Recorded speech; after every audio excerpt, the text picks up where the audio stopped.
let's get started. I have a question. Daphne wants to know, out of all of the girls' bedrooms so far, which one is your favorite?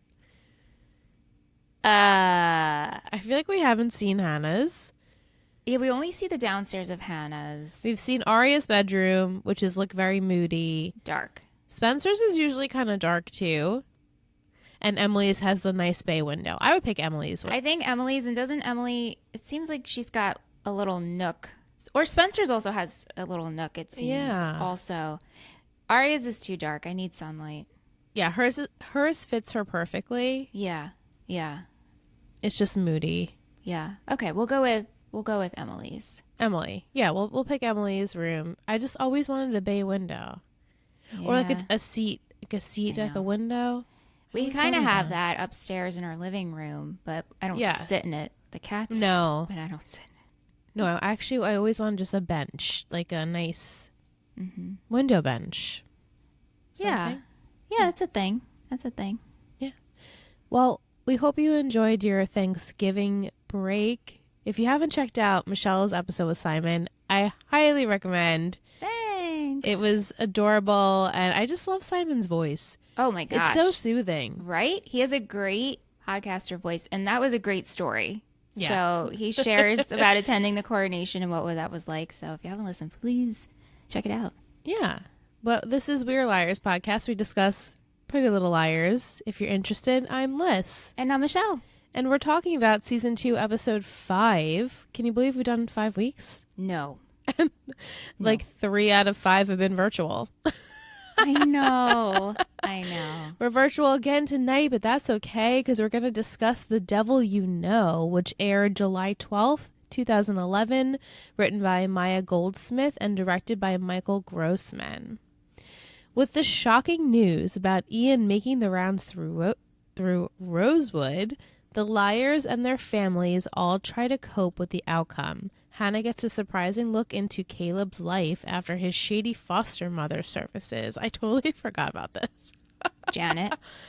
I totally forgot that Janet was a thing. I mean, I don't remember if she's a thing again, to be honest, but I forgot this whole thing happened. Yeah. Yeah. Sketchy Tim Riggs. I love him. He makes me swoon. So I love this character so much. Oh, I don't know what it is about him. Well, first I'm like, oh my God, he's wearing like a denim jacket. And then it's his voice. And then the kiss on the forehead. Oh my God. I love the kiss on the forehead. Caleb. I love him so much. Me too. Yeah. You know what else we love? A good old fashioned review. We love reviews. We did get one. It is titled. Sometimes your brain and your tongue don't match, right? As the night goes on, that comes worse for me. Okay. Titled, Dive Back into the Bonkers World of PLL with We Are Liars. This is from A. Kate Miller, which it's always spelled backwards. Yes, we figured that out now. We figured it out now. Yeah. She rated 5 stars among the many PLL podcasts to choose from. This one is the very best. The hosts are self-proclaimed teen drama aficionados that bring extensive experience and hilarious insights to recapping the show. They also take questions and comments from listeners for every single episode. Watch, listen, and get involved. You'll have an amazing time. Oh, thanks, thank you, Kate. Yes. So sweet. And that really means a lot. We appreciate the review. And as I've teased in the past, we have a phone number that you can also leave us a little message. I think you'll hear one in this episode. Mm-hmm. Stay tuned. A very interesting one. But if you are looking to reach us by voicemail, the number is 631-600-3916. Leave us a little review, question, a love note, whatever it is. We want to hear from you. Okay. And pardon if you're on visual, you'll see I keep wiping my eye. A post-COVID symptom for me, a clogged tear duct. Oh, I'm telling you, the post-symptoms. The post-symptoms are still symptoming. Yeah. Mm-hmm. Yeah. Yeah. Is that the only one you're experiencing? Yeah. I mean, there's sometimes where I have like a very slight tickle that it feels like I have to cough, but then a cough doesn't come out. That's fun. Randy has that. That's his like thing. And we're both just like really tired still. Oh, yeah. Yep. That was a thing. And I mean, I'm glad the taste and the smell. Like, I remember I couldn't eat cilantro and ginger. I was thinking about you when I had ginger during COVID, and I was like, is it going to taste different? But it didn't for me. Yeah, that went away, by the way. Ginger's totally Thank fine goodness. now. I know. It's so weird. But yes, the symptoms will, it's like the gift that keeps on giving. It really is. Mm-hmm. Yes. Yeah. Everyone be careful out there this holiday season. Yeah. Yeah. I'm going to start with Emily today because I feel like she had the pretty hefty storyline going on. I love her this episode. Yeah. So the girls are obviously still shooketh of this Ian situation, them all finding his body. And Emily can't like specifically put her finger on it, but she's like, something is just not right with this situation. Something's wrong with this suicide note. Something is going on here. And then Garrett comes over to the girls and he's like, yeah, Ian's body has been there for about a week. So the girls are now realizing that the person who was texting Melissa obviously wasn't Ian. And I thought the way that Garrett presented this is like, yeah, Ian's been dead for a week. It could have been worse. I'm like, what I am are you talking about? so glad, Liz, that you said something. I rewound this part 3 times. Okay. I was very much taken aback with his delivery on that. And my first note in caps says, could have been worse? Question mark, exclamation mark. Who says that? I know. And I was like, what could have been worse? Like the fact that the body then had decayed. Yeah. Like, that's worse than Right. finding a fresh dead body, in my opinion. So I don't know what he was saying. I don't know what they wrote in that, what it was supposed to mean or be, but I thought it was very off-putting and I agree. confusing. I agree. I did not Yeah. like it. I didn't Yeah. like it at all. Same. So then later on, Emily goes to drop off this random package for her mom. This whole thing, I feel like I just blew over because I'm like, what is this package? It has really nothing to do. But she sees a familiar face there. The gentleman, Logan Reed, who was at the drop off in the finale of last season with Ian with the supposed ransom money. And so Emily, she sees him and then she leaves. But then the next time she sees him, she questions him. And he is like trying to dodge her. Please don't ask me anything. I don't know anything. He says, I was hired for delivery. I never saw who hired me. I only spoke to them on the phone and it was a woman. Hoo-hoo. Were you surprised? I wasn't. And I was like, oh, it's Jenna. Yeah. Like automatically it was Jenna. But what took me back, where I was taken aback more was the name of this place, the Speed Demon Express.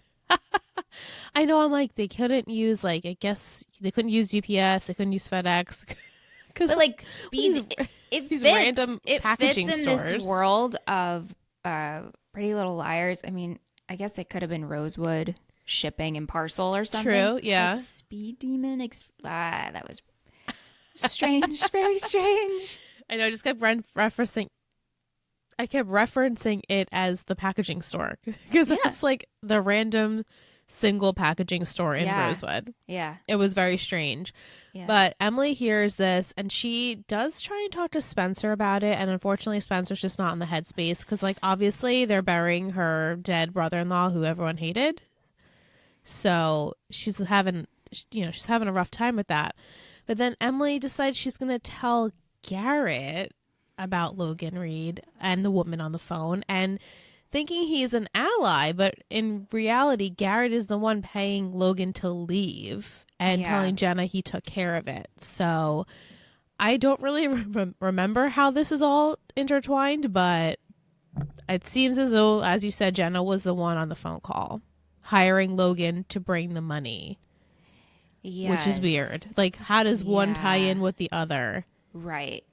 Okay, so you're my fearless leader, and if you're a little like well, like there's things that I think I know, but I don't obviously want to tell you, and it doesn't. It seems very complicated at the moment.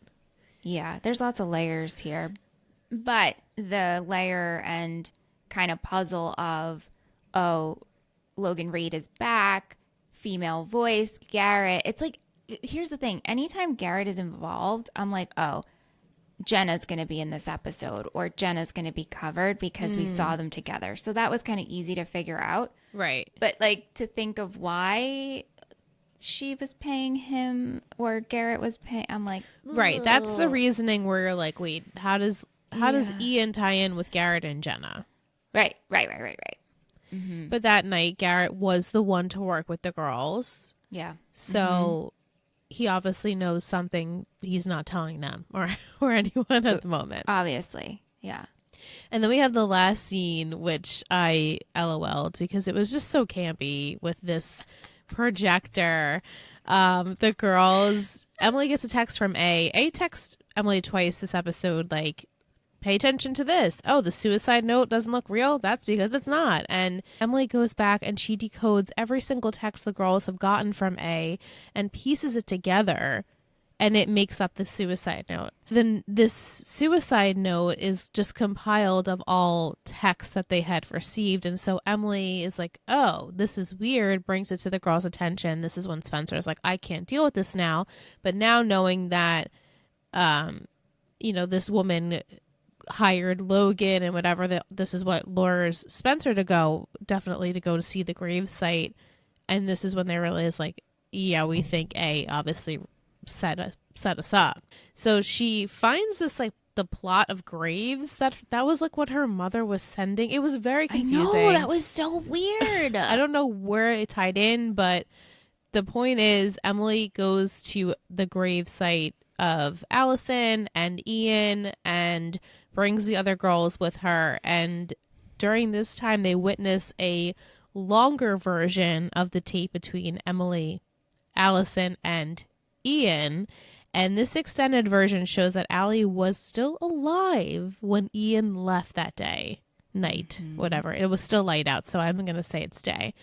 And so even though the girls, had buried Ian that day, they're like, I don't think he killed her because he was alive and she was alive while she was still videotaping. And it's like on a projector. It's so beyond over the top, playing in the graveyard. Like, it's so over the top, and they're like, I don't know where it came from. I'm like, if you stepped in front of it and just walked towards it, you could figure out where it was. Yeah. But also that is creepy. It's very creepy. And you see that A obviously, like, cleans up after themselves. Of course. Although I give it up to Emily. She was great. Mm-hmm. Using her skills, and for that clicking of like going through every text, I was like, wow. Okay, Emily. Yeah, she was like the little Spencer in this episode. She was great. I loved her in this role. Yeah, me too. Yeah. Kate had mentioned something about Emily, that she was reading The Heart is a Lonely Hunter. And this book is written by Carson McCullers. Does that name sound familiar? Of course. That's Paige's last name. Well, Paige's last name is McCullers. Right. So she wanted to know if it's a real book. Had either of us read it? And does that name have to do, like, a coincidence that author's last name is McCullers and Paige's last name is McCullers? Yeah, I never picked up on that, but wow. A happy accident or not? I don't really know. But no, I've never read it. No. Wow. Yeah. Good eye, Kate. Mm-hmm. I guess when you watch this show over and over again, right? You start Kate noticing. Loves this show. It's like a comfort show for her. So she can pick up on all the details of what movie's playing, TV show, books, posters, all that good stuff. Yeah, which is great and helpful for me because it's like basically like my second time watching it. Right. Even though I've watched it like 5 times at this point, but I don't get the small details. Yeah. Okay, so over to Spencer. She and the family are dealing with the aftermath of the Ian situation. Melissa is like a shell of herself. She can't even speak. And it's apparent that Ian doesn't have any family or no one that actually cares about him. So Spencer feels like it's only right for them to just give him a proper funeral, a burial. Nothing, fancy, but just to help Melissa move on. How do you feel about this? How do you feel about... I think it was the right thing to do. Right. It was the right thing. Yeah, I don't... I'm like, do the family... I just like this whole time I wanted Melissa to look at that suicide note and be like, that's not his handwriting. Mm-hmm. Right. Like, I refuse to believe this, that Ian could do this, because unless it really mocked his handwriting. Right. We don't see the handwriting. Like, we don't know See what Ian's. Like, we don't know what is. it looks like. And so, yeah, unless it really was, they made it look like his, and that's why it's not spoken about. Right. Or, you know, because Spencer and the girls have just been like drilling it into everyone's head, like, hey, this guy's no good. He's a killer. He tried to hurt me. He told me he tried to kill Allison. And then hearing that there actually was, and her witnessing and seeing that there was a note, I guess she just, like you said, either the handwriting is very similar, or she just like had to believe it because it was like right there in her face, and she's like, okay, I guess this is the truth. And in this episode, she does have to deal with the fact that she says to her sister, like, I'm sorry that I chose him over you, and like I didn't believe you, and that I didn't know he was capable of these things. So she really is believing the facade, if it's true or not true. I mean, just because they show that he might not have killed Allie doesn't mean he's not particularly a great guy. Right. Doesn't mean he hasn't done shady stuff. And Veronica also owned up to stuff as well, which I did appreciate. Right. You know, it's about, regardless of the Ian stuff, it's like, can we just be by your daughter? And yeah, I was happy to hear that she apologized and realized that she shouldn't have kept her friends from her. Like, oh, I'm sorry I did that. I was the one who orchestrated it. I'm really proud of you. You worked so hard. So we did get some positive moments between the Hastings. But ultimately they had to bury someone that nobody really in the town likes. And it was a really awkward and just, you know, I'm sure just really just an awkward day for everyone, because they're burying someone who the town thinks killed Allison.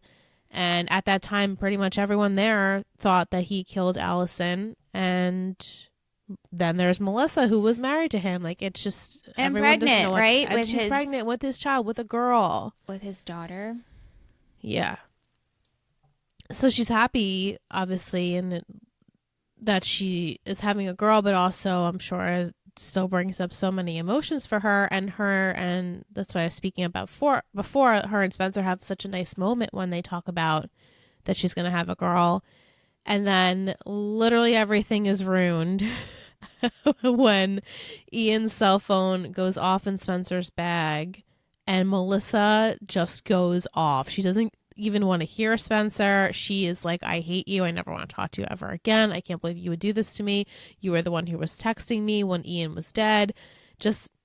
And that was it. And it was awful. And she was about to say something. She was about to admit something and share a secret. And of course, I mean, she goes from 0 to 1,000. I was like, this is like, I get it, but also this is like really fucking dramatic. It's Melissa. So dramatic. Like, you can't even get a word. Like, Spencer cannot even get a word in. She's trying to say stuff like, listen to me. And also, like, not for nothing, but if she was trying to hide the fact that she had Ian's phone, why would she try like pick it up in front of her? Exactly. You know? Like, oh, I changed my ringer. And also, like, look at, she has such a genuine surprised face of like, I don't even know how, like, what this is. Yeah. Yeah. Yeah. Kate wants to know, what was our favorite funeral look? I gotta say, Kate, I thought these looks were something that I would never wear. I think Hannah's was the most, I loved her little, like, fascinator. Mm-hmm. Yeah, Fascinator. What's that called? Yeah, I just called it a mini veil. Let's call it that, because I'm wrong. I liked her mini veil, but her dress was very revealing. It was for revealing. A funeral. Yeah. Yeah. I think I liked Arya's look the most. It was very grown up, though. I don't know. Yeah, I liked Arya's hair. I didn't particularly like anyone's No. Emily's was as boring because that's, you And know. I guess that's the most appropriate funeral Yeah. look. Boring. Right. That's true. It's not Hannah's a was fashion like, show. I'm going to go and show a little skin. Yeah. Yeah. I think if I had to pick, I would pick Arya's. I did like Spencer's, like, Kate had mentioned, like, Spencer looked the most like a kid. Yeah. So, like, she had like her hair like a little tousled, and like she had the choker, and Yeah. just kind of like all over the place, but also makes sense for a 16-year-old. Funeral chic. Yeah. Yeah. Mm-hmm. Vic wants to know if we change out our purses a lot, because how could Spencer not realize that she had the phone in her bag? Honestly, I don't think I would realize if I had a cell phone in my bag. Like a Motorola Razr, like a little one at this point in time, I probably... My bag is so small Yeah. that I'm only in there to get my wallet. That's But it. most of the time, it's just like you're grabbing it for my keys. Sometimes I don't even put my keys in there. Same. I put it in my my coat pocket. Me too. Put my phone and my keys in the coat pocket, and then I just leave, and I hope and pray that my wallet's in my bag. Right. And that's it. Right. Yeah. Yeah, but I never change out my bag unless I get a new bag, because I'm just practical like that. Yeah. Same. Yeah. Same. Yeah. Okay, so Arya, she and Ezra are hanging out in his office at Hollis. And, you know, they're talking about the Ian incident because everyone else is. And they're like chummy and touching each other. And Jackie sees. And then I love it. She like makes her presence known. She's like, oh, hey. But, you know, you can tell she's like, doesn't really know what to do with the situation. She's like, do I make it awkward? Do I not? And then she makes it awkward, which I loved. I think she had like, she was like so perfectly condescending to piss off Arya. She's like, oh, I remember you. You're Byron's daughter. Like, aren't you in high school? You can call her, you know, let her call you by your first name, Z, which is a nickname that they had given him in college. It was so perfect. I'm like, go good. Jackie, because I can't stand these two. I agree. I was so here for it. We need more Jackie. We need more Jackie. Which is so funny because the first time I watched this, obviously I was like, get Jackie out of here. She's terrible. Now I'm not like, between my Azaria heart. No, please. I was like, please go in, Jackie. And as Arya's obviously annoyed and pissed that, you know, Jackie can give him a nickname and Jackie can hang out with him in public. And they have a brief conversation barely about, you know, what does it mean for them and being in the outside world now? And they don't really talk about how they're going to like progress, but just the fact that they want to progress. But there's no talks about how they're going to do it. Yeah. The whole, like, her making fun of him for having a nickname was so stupid. Well, yeah. Like, just what are you added in grade dialogue. School? Z? And then she's like, I had one when I was younger, Pookie Bear. I was like, this conversation can end. Jackie, come back in, honey. Come back in, please. You're being summoned, Jackie. You're being summoned. Bring up this stupid Jackie, conversation. Come on in, please. Yeah, I know. I can't. And this show does it so much. And it's just, I don't know if it's a ABC Family Freeform thing, but like, why do we have to add words when they're not necessary? They just don't need to be there. Yeah. Just take, the acting will speak for itself. Just have a look. That's so it. True. It's so true, Liz. It's just frustrating. Vic wants to know, will Ezra and Arya continue to have issues over Jackie? Oh, I hope so. Please tell me she's not on the island. She's not. No. Okay, great. No, I want meddling like Me this. too. Needs to continue. I'm very hopeful for that. Yeah.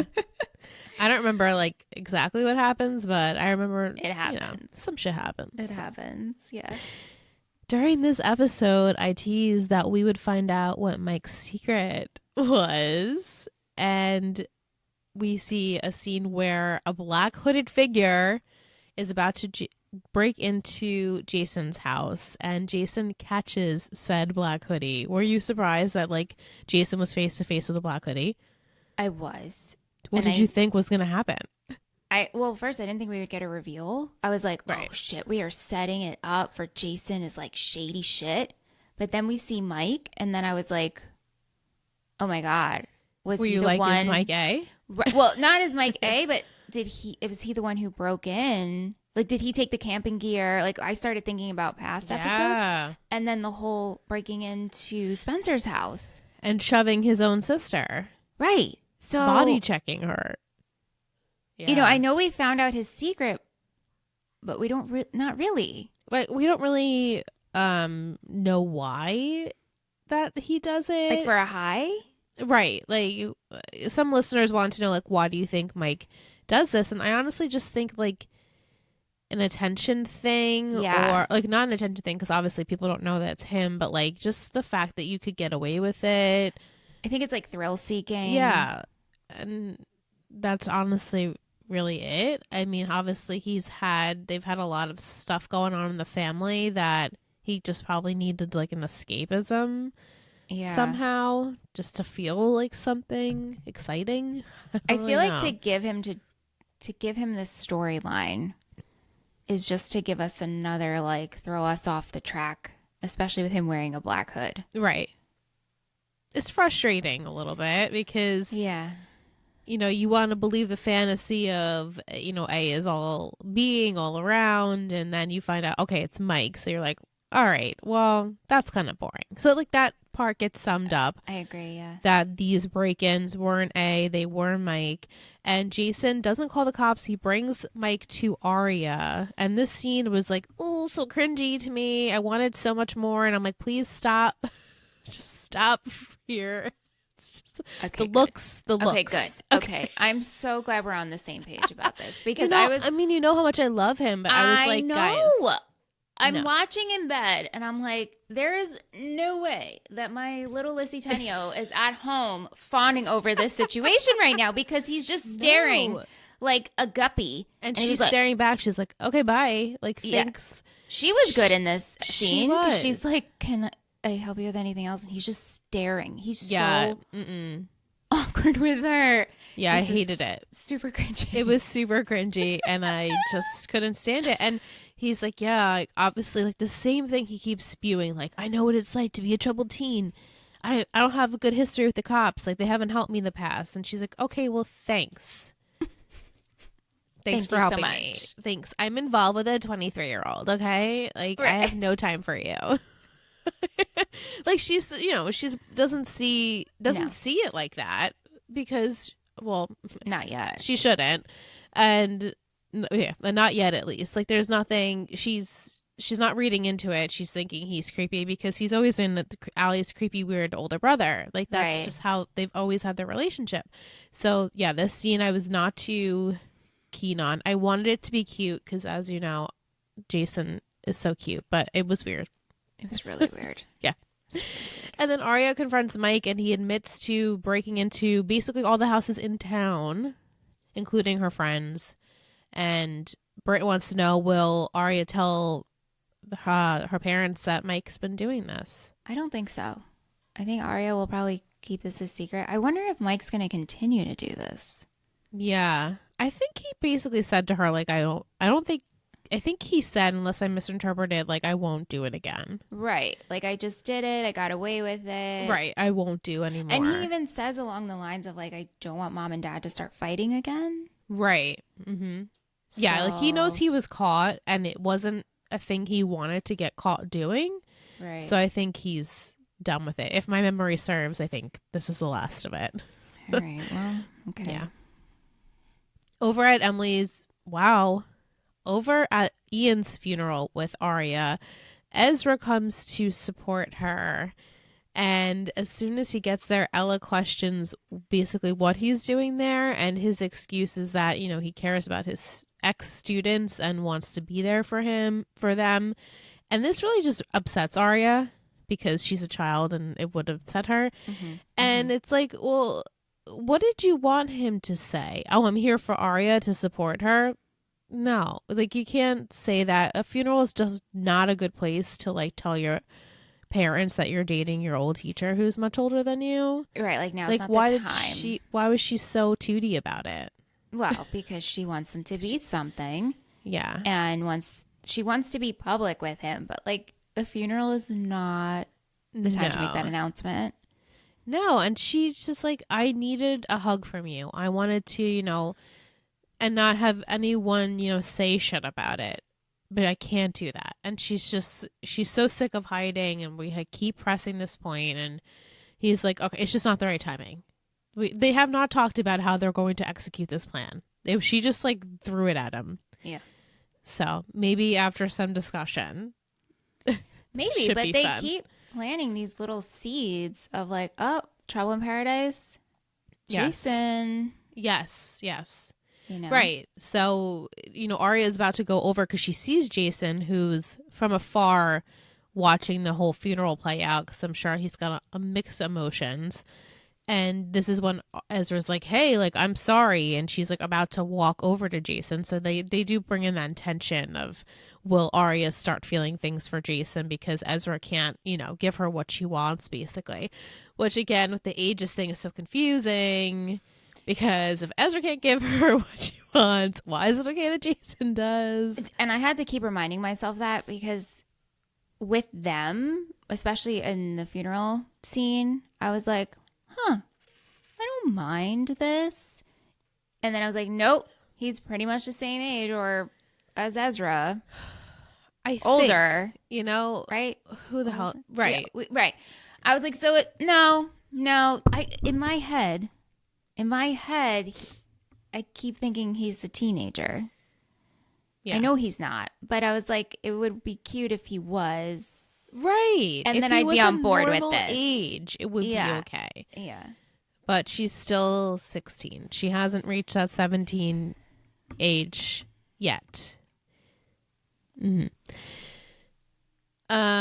So we said Arya goes over to Jason, who is feeling a lot of emotions because he told Arya that the summer that Allie went missing, he was obviously like just always blacked out. The night she went missing and killed, he was blacked out and thought for this whole year that he could have potentially been the one to kill his sister because he gets violent when he's under the influence, which is... Whoa. Yeah, that's some trauma. Whoa. Right? Like, what? That is not what you expect someone to say. No, not at all. When they're burying their sister's potential killer. So he's like relieved that Ian was the one to confess and do it. He's like, I'm just so happy it wasn't me. However, I did receive this note. The next day after I woke up from my awful hangover when Allie went missing.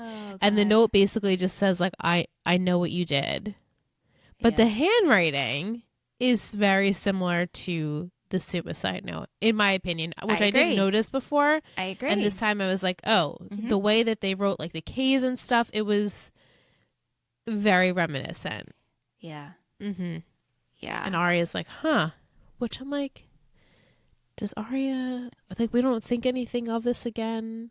I mean, we will, obviously, but like, what's going through Arya's mind? Does she think it's A? Like, I don't know. Well, she's also like, oh, my boyfriend won't address me in public, so.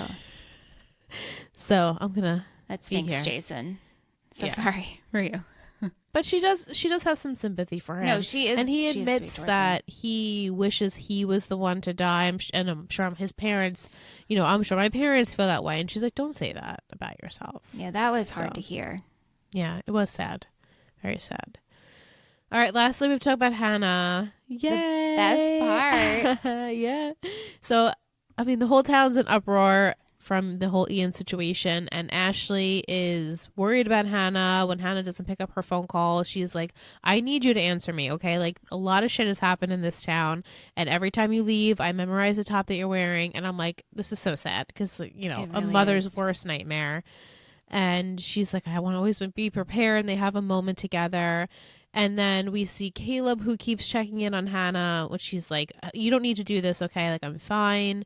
She offers him things, in the refrigerator. And she's like, never mind, we have nothing to eat. And they just have, like, a cute back and forth.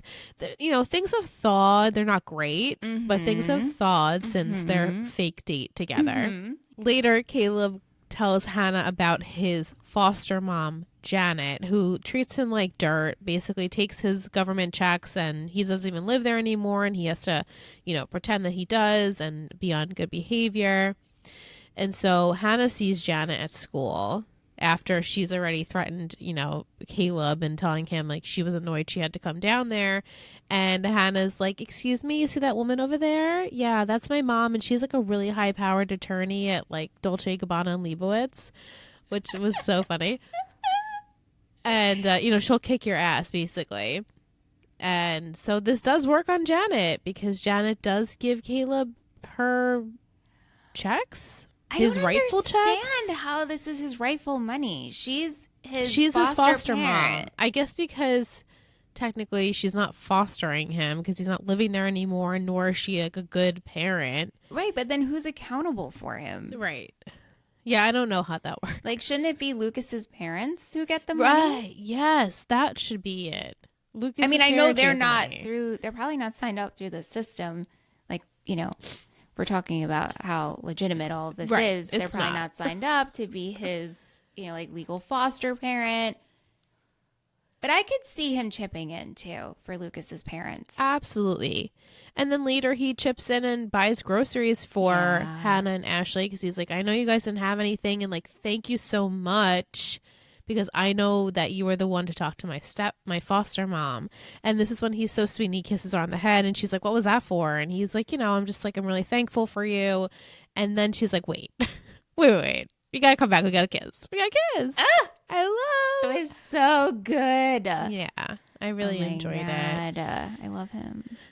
Mike wants to know what would our attorney name be to use for our mothers to intimidate someone. Oh my God, Mike! I just have to say Jewish guilt. That's my mother. Don't mess with my mom. She'll give you the Jewish guilt. She gives me the Jewish guilt. She gives my sister the Jewish guilt.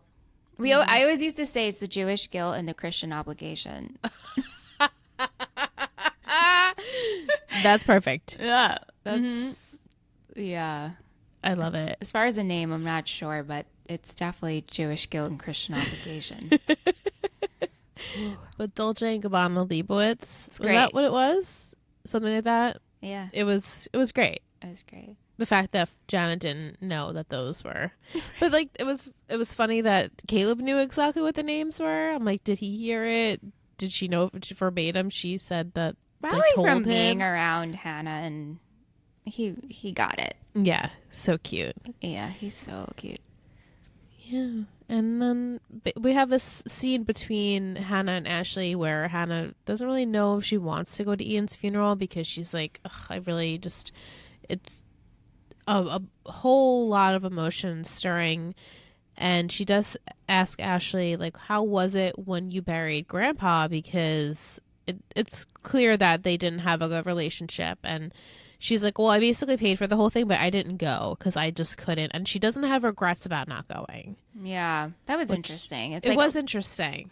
Like, are we going to learn more about Ashley and their family? Or was this just to relate a funeral experience? Right, because not that I recall, honestly, but the fact that she told her, like, she doesn't regret going, and then Hannah does go, I'm like, well, what was the lesson here, That your mom probably did regret it. Right. Is what I would think. You should still go. Or maybe support your friend. Yeah, I know. I felt like we were missing something there, but... She wanted to wear that red saucy dress. Oh, God. Instead, just wore a black version. Basically. And Ashley was like, no, you need to change. Yeah, that's my summary. And we'll be right back with your Rosewood shop. It's time for a brief intermission, but don't get too comfortable. Remember, AC's everything. Stay on high alert, Betties, because when Liz and Michelle return, the game continues. AI. I love the AI. The AI is so funny. AI. We hope you enjoyed your break. We're back. Yep. Okay, so we're back with the Rosewood shop, which, as you know, is sent in by patron and listener Michael. He pairs the episode with an ice cream flavor, and this week, the scoop of the week is Ben & Jerry's Boston Cream Pie. Girl, we need to get some of that. I know. When we go to Whole Foods, did you ever see the brand Jenny? Yeah. The ice cream?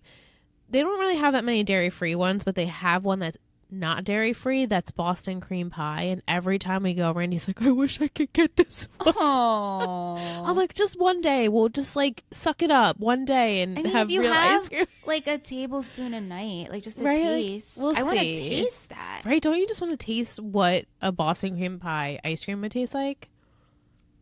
Well, maybe we can try the Ben and Jerry's. Yeah. It's vanilla custard ice cream with cake pieces and pastry cream swirls topped with milk chocolate ganache and fudge chips. It's like a whole thing. Fudge chips. Delish. The top layer of this flavor is the ganache, keeping the rest of the ingredients trapped underneath. Kind of like the characters in this show, Spencer's trapped between keeping the secret of selling Melissa's ring from her, and now thanks to A, Melissa thinks Spencer has been texting her from Ian's phone. Arya thinks now that Ezra is no longer her teacher, their relationship doesn't have to be hidden and can come to the surface. However, Ezra and the rest of us know that telling her parents will not go over well and they should be keeping it hidden, or ended it altogether. Hanna in this episode puts the boss in Boston cream pie while standing up to sketchy Tim Riggins' foster mom and telling her to give him the money. The cake pieces represent the pieces of text from A that Emily put together and realized that that's where Ian's suicide note came from. Ooh, Good pick. One, Good Mike. pick. Very All good. around. Sounds good, and it worked very well. Very well. Wow. Yeah. Was your MVP Emily or was it someone else? It was Emily. Yes. I thought she was great in this episode. I loved her. I loved her doing the detective work. It was like a nice breath of fresh air. It was. Yeah. I picked Hanna. I guess for helping out Caleb. I mean, obviously when I did my notes, I picked Hanna. Hannah's a great choice. Yeah. I thought she was, and she just, she's coming into herself. Yeah. And yeah, I really liked her in this episode, but I think Emily is actually a better choice. It was just a strong storyline for her in this episode. It was. Yeah, Yeah. definitely. What about shittiest? Well, okay. So the cop out is Janet. Mm. Just for speaking to Caleb the way she spoke to him. I didn't love that in the hallway. Where she's like, Yeah. I was clueless on answers to give, blah, blah, blah. I actually chose Spencer. Oh, okay. Although, like, how can you blame someone who's dealing with a situation like this? Mainly because I was so into Emily. I didn't like the way she spoke to Emily. Mm-hmm. I'm just Yeah. like, I can't deal with this and stop digging into this. Yeah. On the contrary, though, I found that was probably not the place to tell. I agree. 100%. I was like, Emily, I agree. back off just a little I bit. know. See, that's, I know. But I no, agree. I remember when I watched it for the first time, I was like, oh, Spencer, come on. You're being a little rude. But Right. Like, not the place, but also, like, Spencer, you're the one who's been driving this. You've been so just obsessed with A and all the things. And then to be like, well, maybe we shouldn't be so obsessed with A. Mm-hmm. You know? Right. Well, I want to hear your shittiest before I ask. picked Garrett because Garrett. I was like, he's clearly shitty for something. It doesn't seem like he's trying to help the girls out. So Yeah. What did you think about Spencer Googling to get rings? the rings. Yeah. And then I mean, her, she like, clearly doesn't find anything good. no, I mean, she gets that weird text of like, you'll get the ring back when you tell the truth. It's something like that. And then what I thought was interesting is that the phone was ringing. And I was like, is that what they meant? Whoa. I was like, wait, do you mean ringing like in a different use of the word? And Melissa threw that phone. And right? she threw it in it. So it's like, come broke. on. Right? We could have like had a clue here. Yeah. That also, you know what? It still makes me feel like Melissa's fishy there. She is fishy. What was she going to tell Spencer? Right? But also, why do you have to destroy the phone? Oh, that's a really good You know what I'm point. saying? Like, Yeah. maybe, I don't know. Like, I truly don't remember. I truly don't remember. But I feel like there's something with this There's that something with is the like phone. something's There's going something on. with the phone. Yeah. I don't remember, Yeah, but yeah, yeah. I feel like there's something up with it. Mm-mm. Mm. But yeah, I'm giving this like a 4 on a cringe meter. Yeah, I had like a 3.5, but I'm down to go to a 4. So 3.7 maybe 3.8. Yeah, The Jason staring, the projector with the campiness. I love a good camp. Okay, they're But figures. They're this- just black figures. yeah, it just was a little awkward there. You know, yeah. the added dialogue. Pookie Bear. Yeah. Jackie. Oh, Jackie. Oh, I can't wait to see her again. I can't wait. I can't wait. Also, like, I want to see Jenna. Where's my girl I and her pottery? know, Jenna. It's been a couple episodes. I know. All right, let me give you the title for next week and Okay. my secret, and you can make some predictions because the Okay. peeps want to know. Mhm. So next week we are on episode 6, which is crazy. Title is Never Letting Go. And Okay. my secret is that we will be reintroduced to Jessica De Laurentiis next week, who is Allie and Jason's mom. Okay. Okay. Yeah, and she's an interesting character. Is it the same mom, or do we? It's not recast the her? same because Allie got a whole new fam. yes, basically because we see her for one quick second at Allie's funeral, and it's not the same actress, but this actress is here to stay. Like she's the new mom. Okay, so I think she's coming to visit. I think it's going to be where she's pretty nasty to Jason. And I think Arya's going to overhear a lot of the words that are being said, which will give her some compassion. And I think the other girls, will they care to hear it? Yeah, maybe they'll say something and they'll be like, you just don't know how he's feeling. And she'll stick up for him. And I think maybe she'll get into it with Z. She'll get into it with Z. And maybe she'll like get distracted with Jason. I wouldn't mind it, but maybe I just have to forget the ages. Yeah, I think we just have to forget the ages. I won't forget the ages of Ezra and Arya because it's made it known that it's but they won't actually give us the ages of anyone else. So I will just take it with a grain of salt, you know? Yeah. I'm hoping for a cute Caleb moment.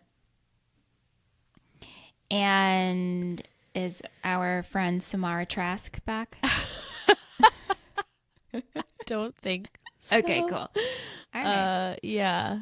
I'll just tell you that Jessica takes over like a big part of the episode. Okay. Yeah, Well, she's then- like a big focus. Yeah. Okay, that makes sense. And I really think it's gonna, like I said, Arya's gonna overhear some things she says to him, and maybe he'll like slam the door and walk out, and him and Arya will work it out and talk about it.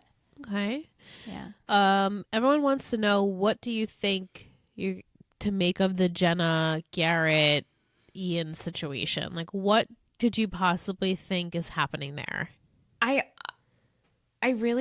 don't know. I really can't even. I wish I could be real witty and just be entertaining, but I don't. My brain can't even like piece thoughts together about these three. The only thing is like Jenna and Garrett, like, what is happening there? And I would love to see them together. Do you think that their relationship is like honest? No. Do you think one of them is like using the other, or both using each other? Clearly, Jenna is using Garrett. And they have to be sleeping together. It's so weird. I think they're into like kinky shit. Yeah, it seems I think they're that into way. like, and that's fine. You know, no Yeah. shame, but I think Again, though, like age difference. well, still there. right. Well, right. You know, it's still, why are we doing this? Yeah. I mean, I Writers. guess the only one available is Noel Khan. Right, and he's with Mona. And so Caleb is with Hannah. So Right. And Lucas And is, Toby. Right. But Toby's he's like not in school anymore. He's not. He's getting his GED. Yeah.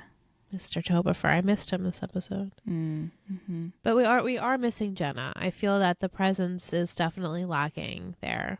Yeah. We need to see her. Yeah. Definitely. Well, that's my summary of my episode. Hope y'all liked it. It was good. You know, eyes tearing, nose pouring. It's a good time over We're here here. on We Are Liars. But we brought out an episode, and we hope that you enjoy. And we'll be back next week for episode 6.